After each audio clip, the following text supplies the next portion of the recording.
Anda kembali menyaksikan MNC News Now. Kali ini bersama saya Agung Hardiansyah. Pemirsa Ikatan Dokter Indonesia mengungkapkan Indonesia bisa memasuki fase endemi virus corona atau COVID-19 apabila tidak ada lonjakan pasca mudik Lebaran 2022 ini. Apalagi saat ini masyarakat telah banyak yang melakukan vaksinasi hingga dosis kedua, bahkan ketiga atau booster. Ketua Umum PBID Muhammad Adib Kumaydi mengatakan transisi menuju endemi akan ditinjau usai masyarakat mudik. Saat ini belum ada kepastian penularan COVID-19 di Indonesia betul-betul selesai dan potensi kenaikan kasus masih mungkin terjadi. IDI sendiri telah menyiagakan fasilitas kesehatan demi mengantisipasi lonjakan kasus pasca mudik. Sebelumnya, Menteri Kesehatan Budi Gunadi Sadikin menargetkan transisi pandemi menuju endemi COVID-19 di Indonesia dapat tercapai setidaknya pada September 2022 mendatang. Kondisi itu dapat terjadi apabila tidak ada mutasi virus corona baru yang berbahaya dan menyebabkan laju penularan tinggi.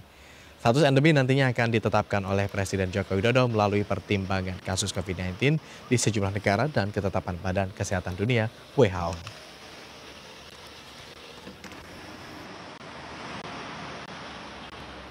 Dan pemirsa, untuk membahas mengenai skenario endemi yang telah disiapkan oleh IDI dan juga pemerintah, sudah bergabung bersama kami Pak Pandu Riono selaku epidemiolog. Selamat sore Pak Pandu. Selamat sore Mas Agung. Assalamualaikum, sehat Pak Pandu. Sebelum kita bahas terkait skenario endemi yang telah disiapkan pemerintah, kami ingin mencoba menggarisbawahi kembali untuk sama-sama kita konfirmasi bersama perbedaan pandemi dan endemi sebetulnya apa? Perbedaan yang paling penting adalah sebenarnya saya lebih suka menyebutnya sebagai pandemi yang terkendali, di mana kasus penularan sangat rendah, terutama juga kita melihat kasus yang masuk rumah sakit dan yang meninggal juga mungkin mendekati titik nol gitu. Yang itu ya harapan yang kita bersama. Jadi benar-benar kita melihat bahwa walaupun masyarakat beraktivitas, tetapi peningkatan kasusnya tidak terlalu tinggi. Tetap ada penularan, tetapi kita bisa menekan sampai titik terendah yang masuk rumah sakit maupun yang meninggal. Baik, secara sederhana dapat dikatakan bahwa endemi ini adalah stase lanjutan begitu dari pandemi yang sudah selesai, begitu? Sudah terkendali. Sudah terkendali, baik. Terkait skenario endemi yang disiapkan pemerintah, ini menurut hemat Anda seperti apa Pak Pandu? Apakah sudah tepatkah begitu? Iya, jadi sejak program vaksinasi, itu kita melihat bagaimana dampaknya di populasi. Apakah vaksinasi berhasil meningkatkan imunitas penduduk? Hasil survei bulan Desember tahun lalu, 2021, secara nasional, ternyata 86,6% secara rata-rata penduduk di Indonesia, baik di Jawa Bali maupun di luar Jawa Bali, sudah memiliki imunitas. Tentu kadar imunitas yang tertinggi pada mereka yang sudah divaksinasi lengkap.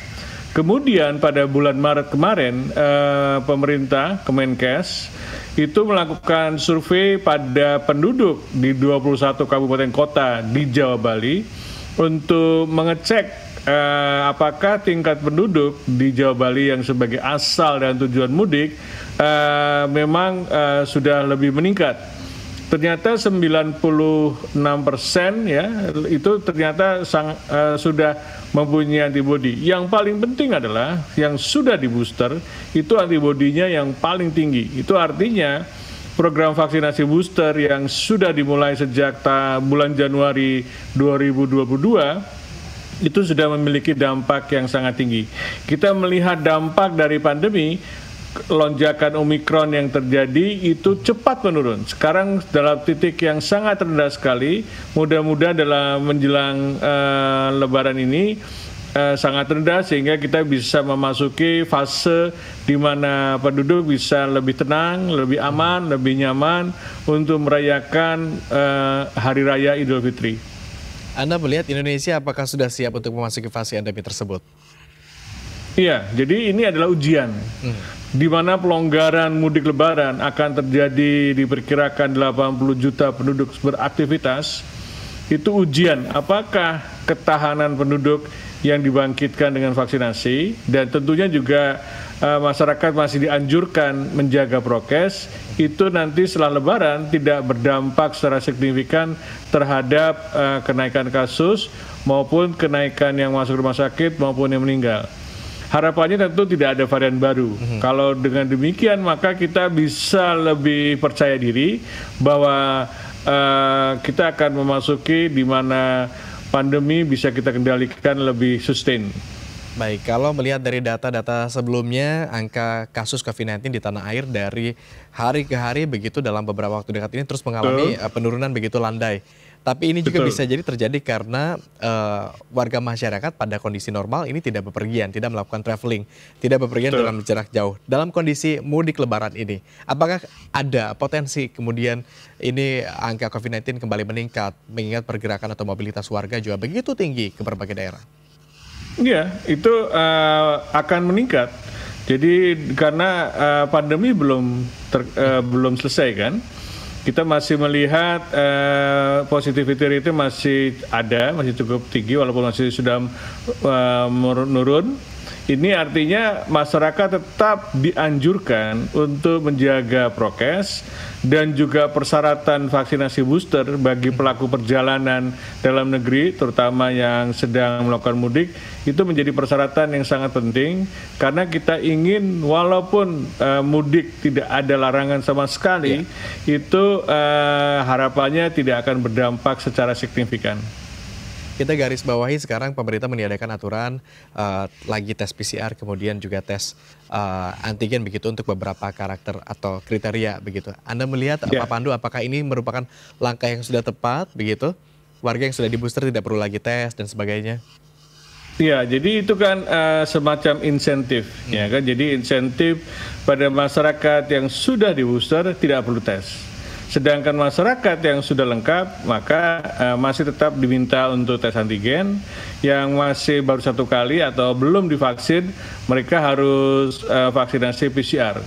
Jadi sebagian besar masyarakat akan memilih melengkapi vaksinasinya dan melengkapi boosternya supaya dalam perjalanan mudik ini tidak terlalu ribet. Karena kan juga testing itu kan untuk menjamin bahwa selama perjalanan tidak ada penularan. Barangkali ini juga menjadi upaya pemerintah begitu ya untuk menstimulan warganya untuk mau melakukan vaksinasi dosis ketiga begitu. Betul, itu motivasi utama. Kita kan sadar bahwa masyarakat itu tidak bisa dipaksa. Ya, dan selama ini pemerintah dari awal tuh hanya melakukan edukasi, melakukan insentif, meningkatkan pelayanan vaksinasi di semua tempat. Ada yang dilakukan pada siang hari, ada malam hari, ada yang dilakukan di pesantren, ada yang dilakukan di masjid. Itu tentunya kemudahan itu juga dibarengi dengan bahwa masyarakat yang divaksinasi harus diberikan insentif, tidak perlu testing lagi. Sekarang tidak perlu testing lagi bagi mereka yang sudah di booster. Baik, Pak Pandu, kita akan kembali lanjutkan terkait wacana kita akan memasuki tahap endemi COVID-19. Namun kita akan tahan perbincangan terlebih dulu pemirsa. Kami akan kembali usai jeda pariwara. Tetaplah bersama kami di MNC News Now.